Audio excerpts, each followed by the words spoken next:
Hey guys, today I actually have a mega theory. Yeah, that's right. I have not made any theories. I just made one video and that's it. The reason why is because, that, first of all, that one was outdated. Two, I have some difficulties when it comes to, theorizing. Because, like, saying the words that are in my head. Because in my head, the, the thing is perfect, but if I say it out loud, it just sounds stupid. But this one is a little bit more easy, not gonna lie. It's an explanation how it's a possibility that Yendo, from this location, actually is fredbear. Now it might be like, it doesn't make sense, but I'm gonna go over why it makes sense, and why it actually kind of resembles the timeline a little bit. There's no correct timeline, but you get the point.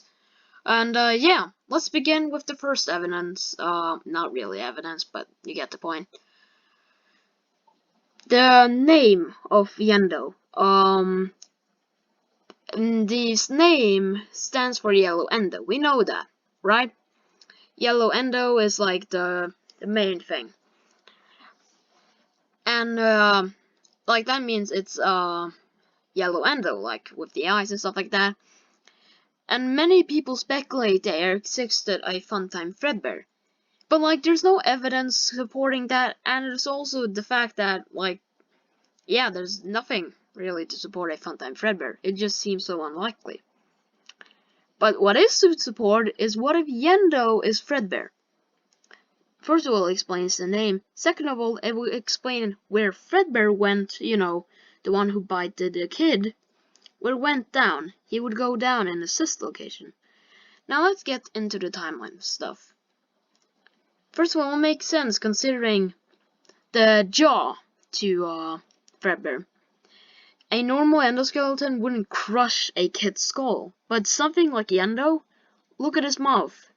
It's kind of easy to see he has a big mouth, and fredbear has a big mouth. And other things, I measured the stomach and all the stuff like the feet, and it just lines up perfectly. It just makes so much sense, considering the resemblance on all the parts, and also the timeline of events, like the fact that fredbear bit a kid, and then it would go down under the facility to, välja efter the evil killer. Yeah, no. So yeah, it would explain the timeline events too. And the third thing, which I think is a cool one, it's just like the technology. We know how the twisted animatronics work. They are literally animatronics with discs, so they don't sound like yeah, you get the point. Twisted animatronics are just animatronics with hallucinations, which makes children believe they're monsters or elders, if you say so. And the nightmare animatronics, they really resemble that. As we know, the funtime animatronics have the discs, so it would make sense if something similar like that could possibly make the kid fear fredbear. It would explain why he's so afraid, because fredbear has a disc inside of him that makes the crying child scared of him. Which explains also why William wants to protect his kid, because what happened to Elizabeth. So it would explain how he protects his kid by using a disc inside of fredbear, which seems like to have the same technology with the funtimes.